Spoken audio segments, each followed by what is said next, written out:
Por si las moscas, vamos a hablar de libreros de viejo en la Ciudad de México. Me refiero al más reciente libro de Mercurio López Casillas, que me acompaña aquí en el estudio. Mercurio, muchísimas gracias por estar aquí en Por si las moscas. Muchas gracias por la invitación. Es un placer igual para mí estar aquí.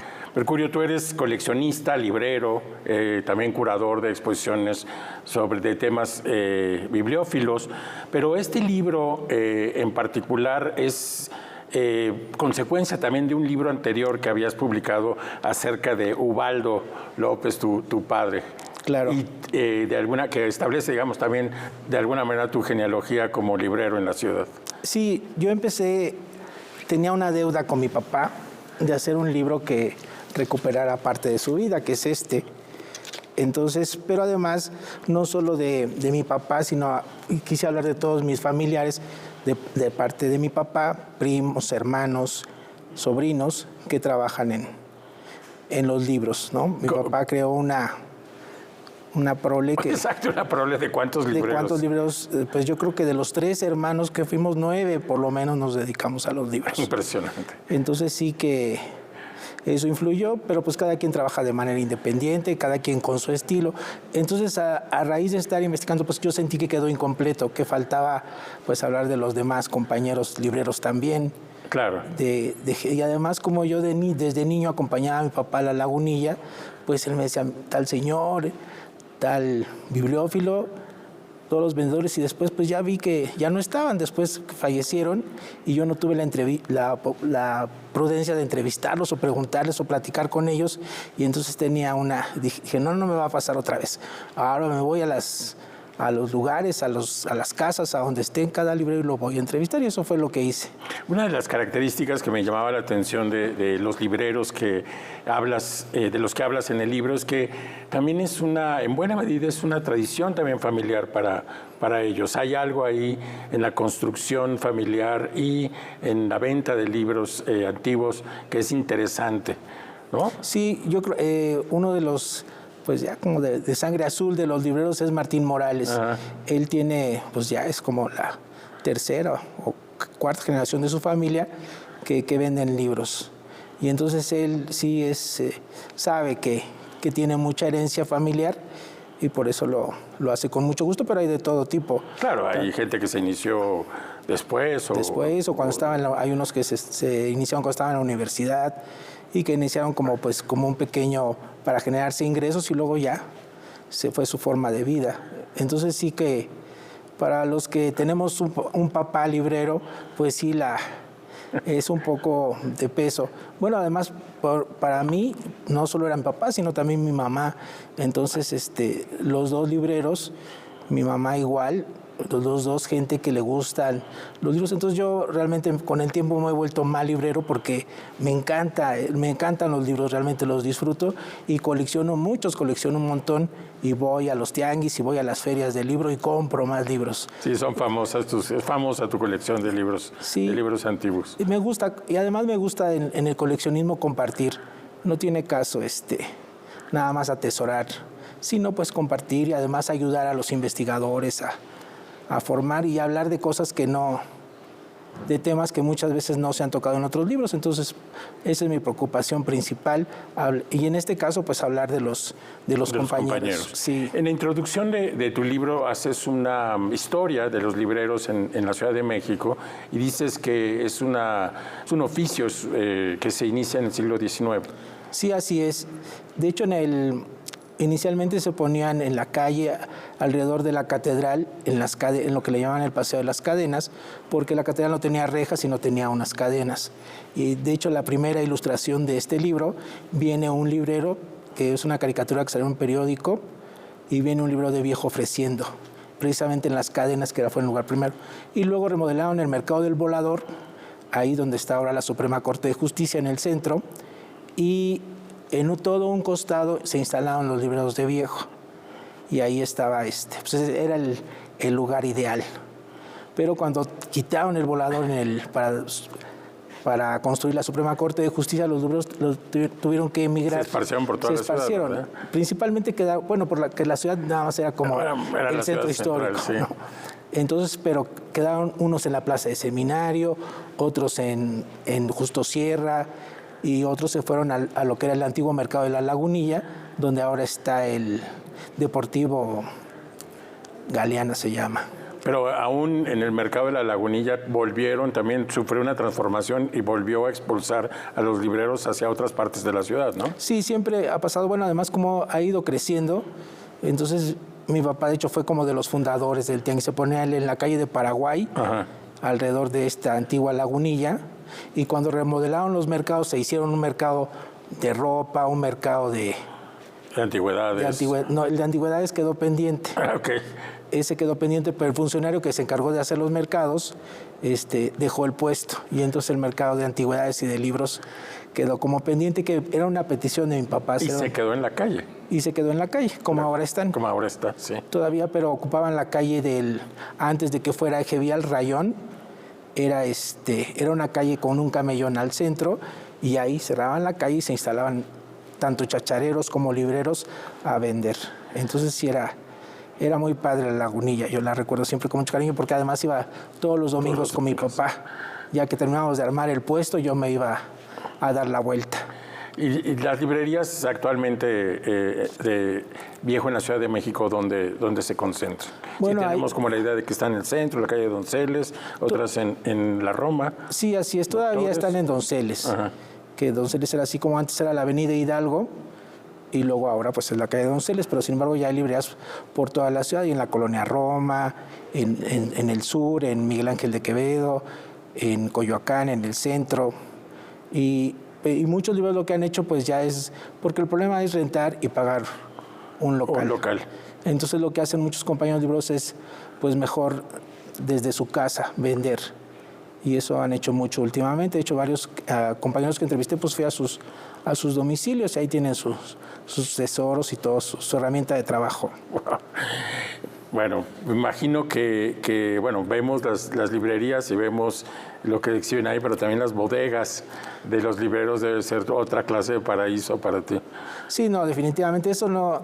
Las bodegas es como algo privilegiado, no cualquiera puede entrar, solo pues clientes o gente asidua. De hecho, yo no tengo sí tengo un apartado, pero no tengo ningún cliente ni entra nadie. Exacto. Pero sí, normalmente tengo, por lo menos de mis hermanos que conozco, sí que tienen sus bodegas con un material más selecto, más especial, y que dejan entrar ahí a personas, a clientes especiales. A clientes especiales. Muy sí, bien. Pero eso mi papá le llamaba como su castillo. Vámonos a un corte y regresamos contigo. No se vaya, estamos aquí en Por si las moscas hablando de libreros de Viejo en la Ciudad de México.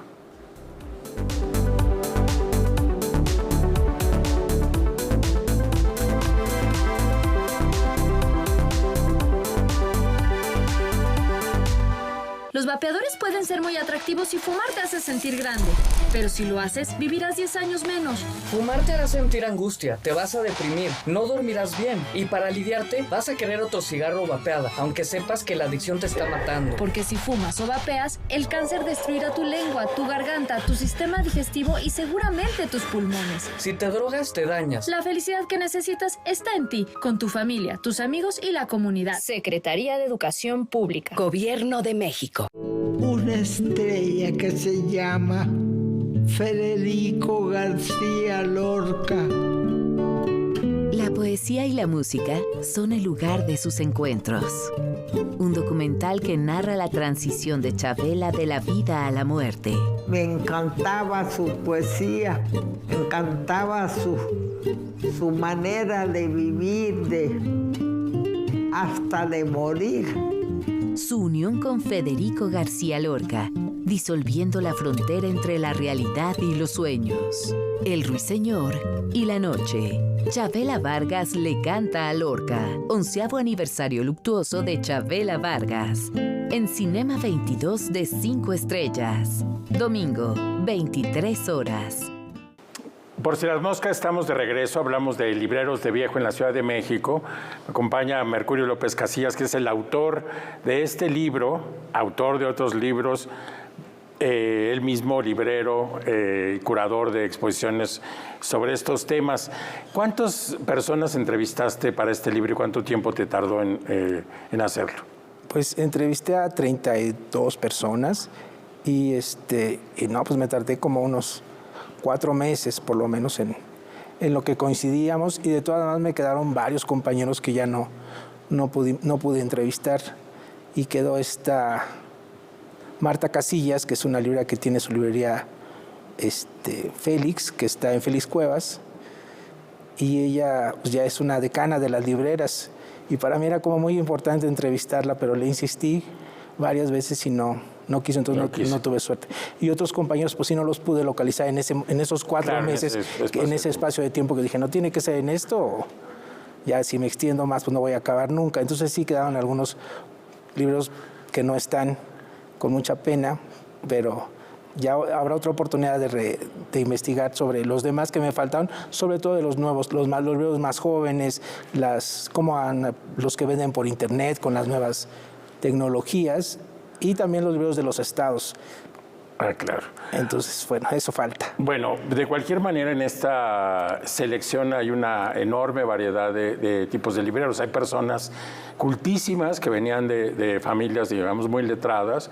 Hay libreros que eran analfabetas, eso me llamó mucho la atención al principio, y aprendieron a escribir vendiendo libros. Particularmente cuentas la historia, bueno, un librero cuenta esta historia de que no sabía leer y escribir, y un pariente suyo le da sus libros ya con el precio etiquetado, y lo único que hace es vender, y con el paso del tiempo él se va educando, aprende a leer y a escribir, y ahora es uno de los libreros más establecidos. Y por contraste está la historia de Enrique Fuentes, el de la librería Madero, que tenía una de las librerías más emblemáticas de la ciudad, y entre esos dos polos pues hay una enorme variedad de libreros, ¿no? Sí, yo quería pues recuperar esas historias.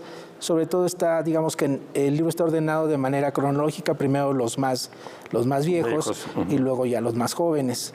Y desgraciadamente por lo menos 4 libreros que están al principio del libro ya fallecieron. Entonces cuando falleció Enrique Fuentes, pues hubo muchas noticias, fue en el periódico El Conaculta, todo el mundo comentó el fallecimiento. Sin embargo, cuando murió el primer entrevistado, que es Ramón Nava y Nava, claro, pues prácticamente murió en el olvido. Yo no sé, ni siquiera iba a visitarme una vez a la semana, ya lo apoyaba, y de repente dejó de ir. Y entonces ya no supe, fue a fin de año, yo creo que ya falleció, de haber fallecido pues realmente muy pobre, y sin ninguna nota y sin ninguna nada. Entonces yo no quería que estos libros quedaran como en el olvido, y por eso creo que hacen una labor importante, y no está de más, al contrario, es necesario, porque además son figuras muy agradables. El maestro Nava y Nava, Ramón Nava y Nava, era fantástico, andaba con su tablerito de ajedrez, como sale en la fotografía, y se invitaba a cualquier persona que pudiera jugar un partido de ajedrez con él, y llevaba sus libritos y cargaba sus cosas por todos lados y por toda la República. Yo le preguntaba, ¿y cuántas plazas ha visitado del país? Dice, he visitado todo el país y todas las plazas públicas. Entonces sí, es un personaje extraordinario él. Una de las cosas que también me llamó la atención es encontrar, obviamente, que detrás de los libreros hay una pasión por los libros y la lectura. Y entonces te quería preguntar, ¿qué hace que un librero de viejo sea buen librero? Y cuéntanos de cómo está ligado esta pasión y esta curiosidad por leer el material que llega a sus tiendas, ¿no? Sí, realmente esa es una buena pregunta, de saber quién es o qué es lo que hace a un librero buen librero. Ajá. Y qué es lo que no. Es común en los libros, siempre pasa como que hay un celo profesional, y entonces, claro, cuando hablan de otro compañero, pues hacerlo un poco menos. Por eso no somos un gremio muy unido, porque siempre estamos como, no nos juntamos mucho, porque hay como un celo profesional. Pero realmente lo que caracteriza, por lo menos a todas las personas que entrevisté, es la bibliofilia. Claro. Realmente gente les apasiona los libros y la lectura, y han profundizado, no se meten mucho, pero sí para poder vender un libro, pues lo ideal es informarse un poco. Y si está uno más informado, pues hay más posibilidades de atenderlo. Yo podría decir que yo no soy tan buen librero porque yo nunca estoy en la atención al público. Yo trabajo siempre como tras bambalinas, en la bodega, separando, poniendo precios. Y entonces no estoy, entonces yo no sé si yo sería un buen librero o puedo caracterizarme como buen librero o catalogarme como buen librero. Y hay otros libros que pues, están como en la historia sin fin, ¿no? El viejito, y están ahí al frente de su librería esperando que llegue el cliente. Entonces sí, son varios tipos. Realmente no creo que haya una fórmula para hablar de qué es un buen librero y qué no es un buen librero. Yo creo que lo que hace un buen librero es que la bibliofilia, el amor por los libros, eso es ya el estilo de cada quien, bueno, pues eso es de cada quien, pero la bibliofilia, el amor por los libros, eso, según yo, es lo que hace un buen librero. Y se nota sobre todo por la permanencia. Yo creo que uno que ya tuvo 20 años trabajando con los libros, pues ya difícilmente lo va a dejar. Claro. Otra cosa que me llamó la atención de este oficio es el proceso de catalogación. Es decir, obviamente los acervos llegarán de distintas maneras a las librerías, pero hay un proceso muy fino de catalogación y de acomodo en esos grandes espacios que requieren las librerías de viejo. ¿Cómo es este proceso? ¿Es distinto para cada librero o hay un método? Bueno, es distinto para cada librero. Hay compañeros que trabajan, por ejemplo, por determinados libros, van a una biblioteca y dicen, bueno, yo le puedo comprar de su biblioteca pues 100 libros, solamente estos, o estos en particular. Exacto. Pero mucha gente quiere vender toda su biblioteca. Entonces, bueno, pues se pone uno de acuerdo ya dependiendo de cada quien. Muchos no compran toda la biblioteca. Como mi papá compraba todas las bibliotecas así, pues nosotros, sus hijos, aprendimos a comprar igual todo. Pero ya con estos tiempos es muy difícil, porque ya hay montones de libros que ya no se van a vender, como son las enciclopedias, por ejemplo, o los libros técnicos de computación, o los libros de medicina. Exacto, que caducan necesariamente, ¿no? Y ahora con las redes sociales y con el internet, bueno, pues todavía uno puede enterarse de las novedades. Lo más reciente, antes sacaban los anuarios de medicina, por ejemplo, pues para que se informara el médico, ahora ya no, es innecesario. Y así hay montones de libros que ya no son necesarios, entonces todos esos libros no se pueden conservar. Mi papá decía que todos los libros se vendían, que siempre había un cliente para algo, pero definitivamente hay muchos libros que ya no. O sea, además es cuestión de espacio. Si no sé, yo compro 5,000 libros al mes y vendo 2,000, pues entonces siempre tengo un excedente. Y entonces siempre con ese excedente hay que estar pues bajando de precio y depurando, mandando a reciclar. Muy bien, Mercurio. Me llama mucho la atención, hablaremos de esto después del corte, de que también le das un papel a los clientes, las gentes que van a comprar los libros. Hablaremos de esto cuando regresemos. Claro que sí. No se vaya, estamos hablando de libreros de viejo en la Ciudad de México. Regresamos.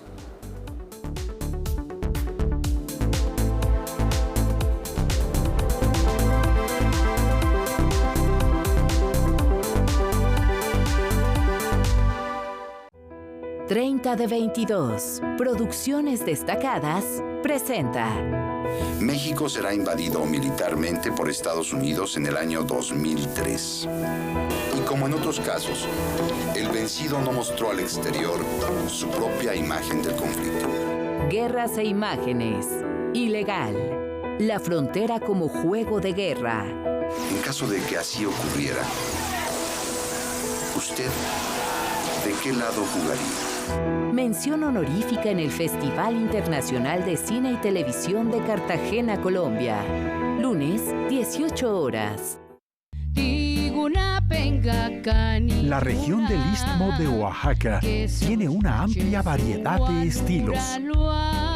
Diferentes formas de tocar este ritmo y de celebrarlo. Conozcamos a las mujeres istmeñas. Guelaguetza Musical. Día Internacional de los Pueblos Indígenas. Lunes, 17 horas. Por si las moscas, estamos de regreso. Hablamos de libreros de viejo en la Ciudad de México. Me refiero al más reciente libro de Mercurio López Casillas. Mercurio, una de las cosas que es simpática de este libro es que al final incluyes un apéndice de los clientes asiduos a las librerías. Sí, la sugerencia cuando le platicaba a Fernando Villanueva que pensaba hacer este libro a un compañero librero, él me dijo, pues hay que poner un apéndice un anexo de los clientes que visitaban, los que él recordaba, y los clientes que visitaba, y qué tipo de libros compraban. Porque además eso para un libro es como importante, porque entonces uno le busca el tema o lo que le interesa. Y es como un centenar de personas, ¿no? Sí. Algunos muertos, algunos vivos. Sí, todos los que él recordaba, Fernando Villanueva, nos vimos como varias veces en una semana, y él me hacía listas. Se me olvidaron estos, y me hacía. Y entonces me fue acumulando, y digo, no, pues hay que incluirlos a todos. Y entonces fue algo muy padre, porque así uno no sabe como libro, pues, qué personalidades te visitan. Muchas veces pues es una cosa muy discreta y uno no va a preguntarle a usted cómo se llama o quién es o qué hace. ¿no? Sí. Entonces pues muchas veces a mí me han dicho, no, pues yo compro en tu librería, pues sí, pero yo no sé, ¿no? Yo no estoy ahí todo el tiempo para saber, ni tampoco estamos preguntando. Pero Fernando Villanueva se acordaba porque como él era un librero que les conseguía libros, bueno, es todavía un librero que consigue libros, bueno, pues tenía que saber los temas de interés de cada bibliófilo, de cada coleccionista. Y eso, pues, a muchos clientes les agrada, y trabajan muchos compañeros libreros, pues también como ya tienen su grupo de clientes, les llaman, tengo esto. Igual hacía mi papá con sus clientes, tenía un grupo de clientes, les hablaba, sobre todo cuando compró la biblioteca de Soto y Gama, pues yo empaqué toda la biblioteca y la llevamos a la Lagunilla, entonces estaba llena de polvo. Y pues en su puesto mi papá atendimos todos los libros, y en ese momento mi papá invitó a todos sus clientes, a Guillermo Tovar, a Andrés Enestrosa, y todos, a Carlos Monsiváis, todos acabaron con las manos negras por el polvo de esos libros que tenían años que no se movían. Y sí, pues sí había como hasta un poco de competencia, pero pues era un plan. Me puedo imaginar a Monsiváis compitiendo con Guillermo Tovar y con Enestrosa. Sí. Justamente tres grandes bibliófilos. Sí, él tenía su lista de bibliófilos. Además, él tenía un sistema de préstamo y tenía su listita de sus clientes que le debían, y ya estos se emparejaba. Pero sí, trabajaba así. La Lagunilla realmente era un lugar fantástico. Otra parte también del libro, otro rincón, bueno, es el rincón del inicio, es que incluyes pedazos de crónicas de cronistas mexicanos de distintas épocas, en donde dejan testimonio también de lo apetitoso que resulta las librerías de viejo para ellos. Sí, incluimos textos breves de una página de Salvador Novo, de Artemio de Vallarispe, de Andrés Enestrosa, y para que hubiera, si hay una preocupación mía de pues, recuperar esa historia de la gente que ha escrito, y seguro que habrá otros más, pero bueno, ya, por lo menos que se queden todos juntos y ya publicados. Eso para mí era como muy importante, y bueno, pues sobre todo para reconocer como nuestros antepasados en la compraventa de libros, y es muy, muy bien, sí. Mercurio, ¿en qué crees que consiste el atractivo que tiene la librería de viejos para la gente? Bueno, mucha gente le gusta el olor, simplemente hay gente que pasa.